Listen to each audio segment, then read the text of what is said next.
Welcome to webinar number 4 in the Promoting Employment for Homeless Veterans series of presentations, brought to you by the U.S. Department of Labor's Veterans Employment and Training Service, the National Veterans Training Institute, or NVTI, and the National Coalition for Homeless Veterans. The information in this program can benefit anyone working with homeless veterans, especially disabled veteran outreach program specialists assigned to an American Job Center. If you are not a Disabled Veterans Outreach Program specialist, we encourage you to connect with one. You can locate your nearest American Job Center at the Career One Stop website at www.careeronestop.org/local help/American Job Centers/find-American-Job-Centers.aspx. Homeless veterans who have been incarcerated may be some of the most challenging clients we assist. In this webinar, we'll be looking at several of the barriers to employment they face, and at the strategies and resources we and our clients can use to address those barriers. Finding and keeping a good job is a central element in the quest to achieve reintegration in a community after release from a correctional facility. In addition to enabling clients to afford food, clothes, shelter, transportation, and the other essentials needed to become self-sufficient, a steady job promotes a sense of self-efficacy and a confidence that they can support themselves without resorting to criminal activities. The right job and the right workplace can also provide clients with a new set of relationships with non-offenders and a new social support system, both of which are protective factors that reduce the likelihood of committing additional crimes. You may want to stop this video at this point and download the barrier checklist by clicking through the resources link on the webinar homepage, print it, and refer to it throughout this presentation. We'll start by meeting Carl, who learned about our American Job Center, or AJC, while developing his reentry plan at a nearby state prison. He was released earlier this week, and at the urging of his parole officer, he visited our office today. Carl doesn't remember too much about the incident one night that led to his assault conviction, and admits that he had begun to drink heavily and was getting into frequent fights in bars, or when he was around the group of people he had fallen in with. He spent nearly 3 years behind bars, and before that he alternated between drawing unemployment and working as a construction laborer. Prior to that, he had left the Army with a general discharge several months before his 3-year enlistment was scheduled to end. When we asked about his military experience, Carl shrugged, said that he had been in the infantry, and added that when he was arrested he had been seeing a counselor to work on some issues. The most recent detailed data on incarcerated veterans we have was gathered in 2004, and much has happened since then, including the significant drawdowns of the military as combat operations in Iraq and Afghanistan were scaled back. Nevertheless, although there will always be exceptions to any assumptions we can make some broad generalizations about our veteran clients who are ex-offenders. Carl is a little younger than the typical incarcerated veteran in 2004, but he faces many of the challenges confronting ex-offenders. First, there's a good chance that formerly incarcerated clients may be struggling to find reliable shelter and contending with mental health issues, troublesome health conditions, and substance use. We discuss resources and approaches for addressing these challenges in Webinar 3, and we encourage you to view it and explore the resource link if you haven't already done so. Homeless ex-offenders are also likely to have difficulty arranging for reliable or affordable transportation, and we discuss ways to help them overcome this barrier and transportation-related resources in Webinar 2. There's also a good chance homeless ex-offenders will have to deal with legal and administrative issues, the need to address the key concerns employers may have about hiring someone with a criminal record, and the need to psychologically transition from prison to a workplace and a neighborhood. These are the 3 issues we'll focus on in this webinar. A side note, if you've downloaded the barriers checklist, you'll note that it includes all of the issues we've covered thus far in the webinar series. Legal and administrative issues. Depending on how comprehensive the pre-release program in their prison or jail was, some ex-offenders may need assistance acquiring driver's licenses or state identification cards, social security cards, other forms of identification, and proof of their veteran status. Ex-offenders may not be eligible for some federal or state safety net programs, depending on their conviction and the state they live in. If they were drawing benefits from the U.S. Department of Veterans Affairs prior to their incarceration, they may be able to restart their VA benefits. The same applies to Social Security Administration benefits, and some veterans may have been receiving both of these benefits before their incarceration. Recently incarcerated clients may be subject to community supervision or parole, with requirements to check in with their parole officer on a routine basis and observe curfew or travel restrictions. These can interfere with the client's ability to work during certain shifts or to pursue promising employment opportunities across state lines. Another factor complicating our clients' job searches, depending on the crime for which they were convicted, ex-offenders may be barred from employment in a variety of workplaces, including casinos, banks or financial institutions, security firms, home health care agencies, daycare centers, or schools. The employment, residency, and travel restrictions placed on registered sex offenders can be especially complicated and challenging.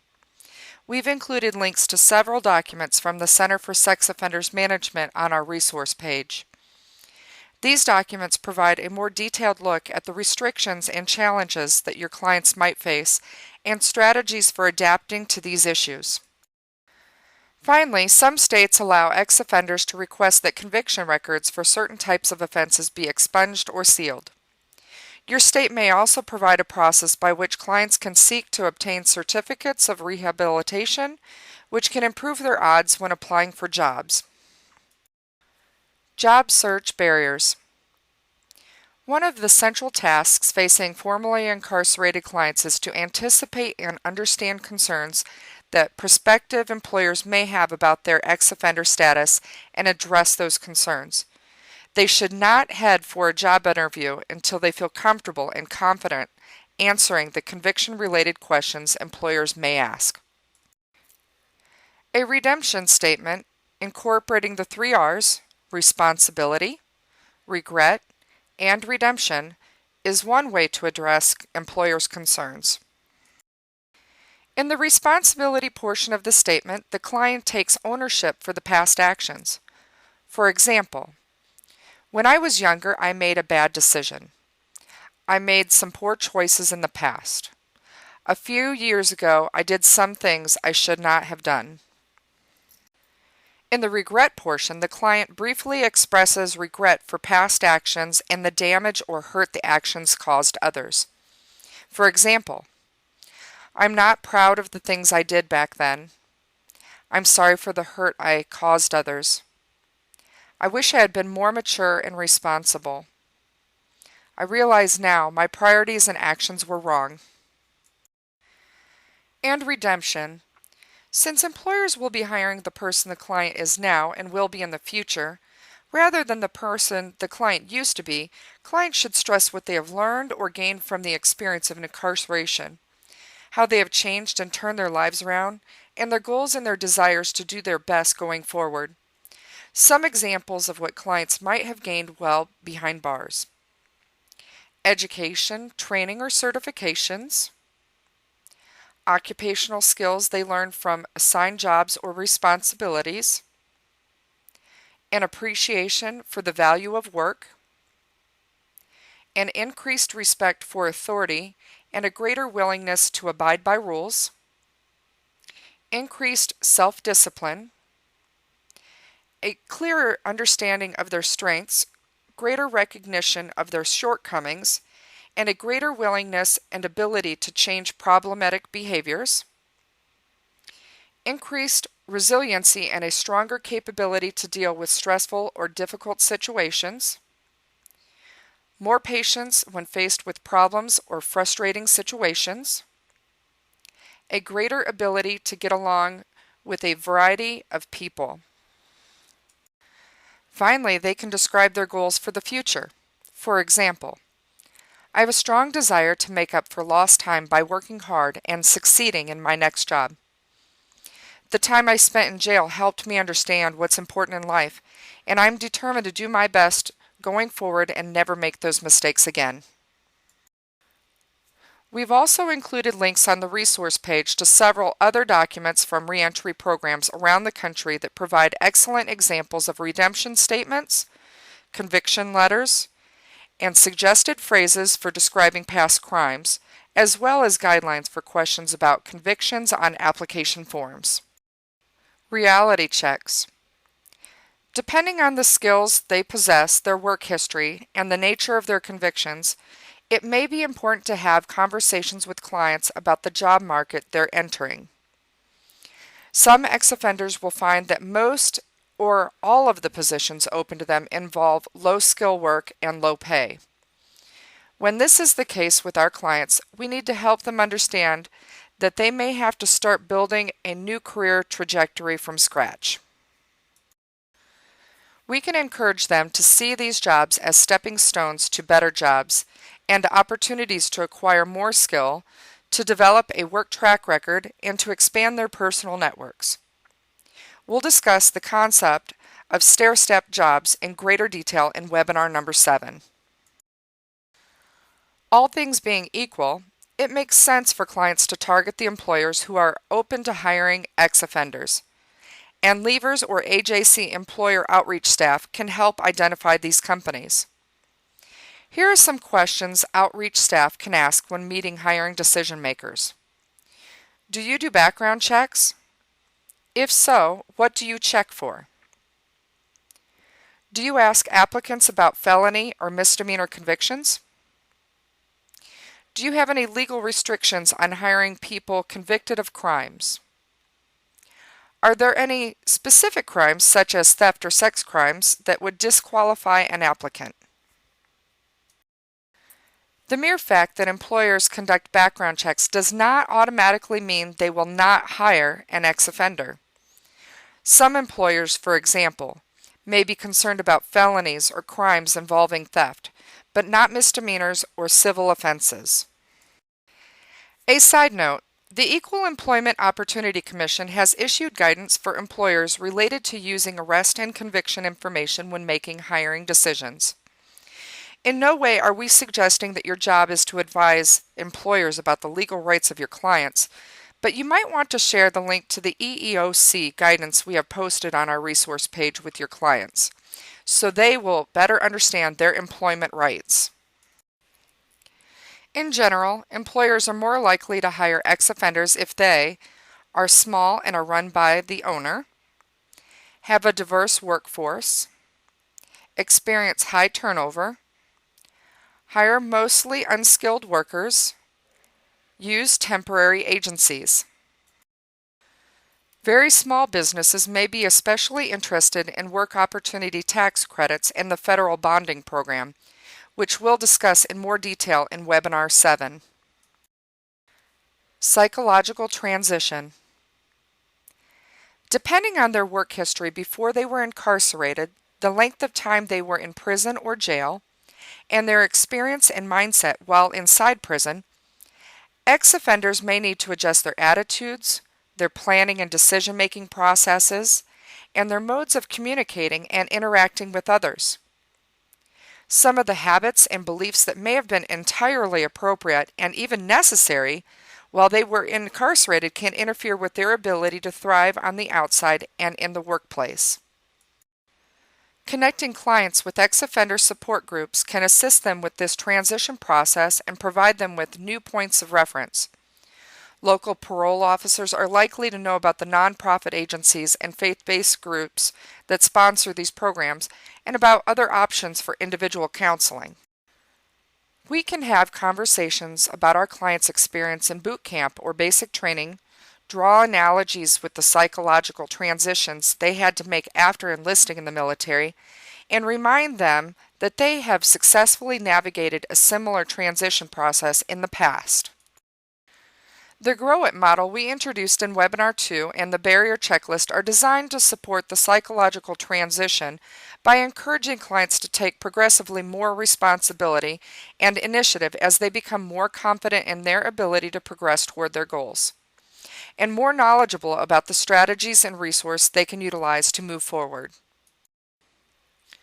These goals provide clients with a structured way to reflect on past successes, to consider the kind of life they want to live, to establish goals that will move them in that direction, to candidly assess their current reality, to identify and evaluate their options for moving forward, to select the options that seem most viable for them, and to make, implement, and revise action plans. Let's see how Carl uses the Grow It model as a job aid to move forward. Goals. When we ask him to think about his long-range goals and big-picture aspirations, here are two he comes up with. Put the past behind me, get a fresh start, and make up for lost time. Have a normal life, get a place of my own to live, have a girlfriend, maybe get married someday. Then we encourage him to think about the shorter-term goals that would contribute to his long-range goals. We also explained that using the SMART acronym, standing for specific, measurable, aligned, realistic, and time-bound, helps us develop more practical and tangible goals. These are a few of the shorter-term goals Carl writes down. Within 2 weeks, ride the entire length of the 2 bus routes on the west side of town and make a list of the businesses I'll pass that I'll visit, drop off my resume, and ask if they might be hiring in the coming month. Get my driver's license reinstated by the end of the month. Attend a meeting at the 4 local VFW and American Legion posts this month to get a feel for whether I'd like to join them, to learn about the assistance they might be able to provide me, and to let them know that I'm looking for a job. Reality. Next, we and Carl work through the reality-related questions in the Grow It Guide. Here are a few of the assets, strengths, and challenges he identifies. Before he left prison, Carl and his counselor developed a reentry plan. He still hasn't contacted a half-dozen agencies the prison counselor identified that might be able to provide assistance with his needs, including 2 shelters in addition to the one he has been living in since his release. He worked for 24 months in the prison woodwork shop, which made and refurbished office furniture for state government offices. He discovered that he really enjoyed working with his hands, and when he was doing that, he could feel the anger and stress inside of him evaporating. In one of our meetings with him, Carl proudly showed us photos of bookcases and tables he designed and made for the prison library. On the downside, he's made friends with several of the residents at his shelter, and they have been more than willing to share their bottle whenever somebody saves enough money to purchase one in a nearby liquor store. Carl says he feels good, too good, after he takes a half a dozen pulls on the bottle. Options. Thanks to the research we did when we identified agencies and programs that offer assistance for the tasks listed on the Barriers Checklist, we are able to share a number of options that were not in Carl's reentry plan and discuss which of those options are worthwhile pursuing. We and Carl also brainstorm ways to neutralize the temptation to have a friendly drink or 2 or 5 with his new companions at the shelter. A quick computer search produces an address of an Alano Club within walking distance of the shelter, with Alcoholics Anonymous meetings throughout the day. Carl does not consider himself an alcoholic, but he thinks it might be better to hang out at the club than with his companions in his free time. Another side note, in Webinar 3, we discussed how to provide a warm handoff when referring a client to a program or resource. Warm handoffs are always preferable to simply handing clients a phone number or an address and expecting them to carry the ball on their own. The way forward, or the plan. Like many ex-offenders, Carl needs to become very good at managing time and judging completing priorities and commitments. Using the barrier checklist along with the planning worksheet and weekly planner available for download on the resource page, we can help clients develop plans for completing the tasks that will bring them closer to their employment goals.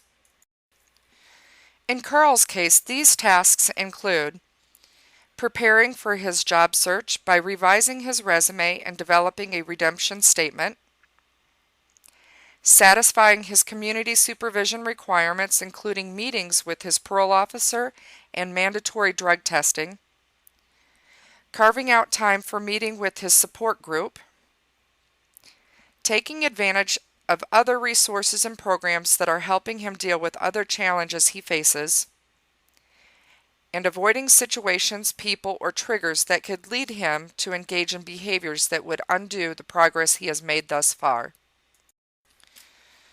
When he gets a job, we can help Carl update and expand his plan to include the steps he can take to ensure he arrives at work on time every day. Carl's first efforts to find a job that matches his skill and interest are disappointing and frustrating, and he is dismayed at how little the available jobs pay. We also notice that Carl is not following up on job leads we have given him, and after asking open-ended questions and listening carefully, we sense that the reason behind his excuses for not showing up for interviews is that he still isn't comfortable or confident talking about his conviction in job interviews. So we meet with our AJC colleagues who know several small business owners willing to conduct mock interviews with Carl, using a list of the most difficult and potentially embarrassing conviction-related questions an employer might ask. When we explain that the mock interviews will be risk-free practice sessions, Carl agrees to give them a try. These practice interviews boost Carl's confidence and ability to address employers' concerns, and he follows through with the next 3 job leads we give him. Meanwhile, the Lever and AJC outreach staff locate a small business specializing in producing custom cabinets and other furniture, and they meet with the owner several times to explore the possibility that Carl could contribute to the business's success. The owner acknowledges that since high school vocational education programs have all but disappeared, it has become nearly impossible to find anyone with a talent for his line of work. But he is worried that an ex-felon might cause problems with coworkers or customers, and the very last thing the owner wants or needs is more hassles and headaches. Because Carl has not yet established a post-prison work track record, the employer outreach staff are reluctant to recommend that the owner hire Carl. Carl soon secures a job sorting items at a recycling center. It pays minimum wage and his schedule is for only 22 hours a week, but it is an easy bus ride from the short-term transitional housing run by a local nonprofit agency we have connected Carl with. We encourage Carl to view this position as a stair-step job, a way to develop a work track record, meet his parole requirements, and generate some income. We also promise to keep in touch and to let him know if we learn of better jobs. After 6 weeks of perfect work attendance and positive reports from his supervisor when we make follow-up calls, Carl stops by our office and confides that several of his coworkers are sneaking in a drink or two and popping pills during breaks in an effort to make it through their shift. Thus far, Carl has declined their efforts, knowing he might fail the periodic drug test his parole officer schedules, but he isn't sure how much longer he can stay clean. Thanks to his attendance record and diligence on the job, he is now scheduled for 35 hours a week, but he still isn't earning enough to afford rent for a place of his own, and the deadline for moving out of the transitional shelter is fast approaching. Impressed with Carl's attendance record and his supervisor's feedback, our employer outreach colleagues agreed to arrange an informal interview between Carl and the owner of the custom woodworking business. To give his confidence a booster shot, we hold several more mock interviews with Carl before he meets with the owner. The owner is sufficiently impressed that he agrees to hire Carl on a provisional basis.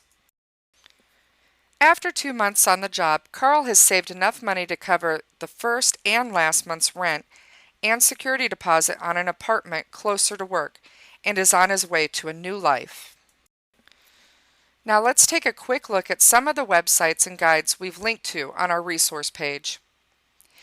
The National Coalition for Homeless Veterans booklet, Planning for Your Release, a guide for incarcerated veterans, provides an overview of programs that can assist clients gain traction in the first several months after they've left prison.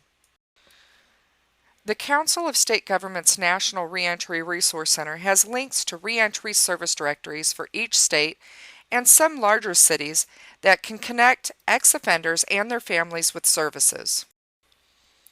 We've also included the U.S. Department of Justice Access to Justice Initiative Legal Aid Interagency Roundtable Toolkit that provides an overview how free or low-cost civil legal aid programs or legal assistance for matters that do not involve criminal charges can help homeless or those at risk of becoming homeless deal with many of the legal challenges we've mentioned in this webinar.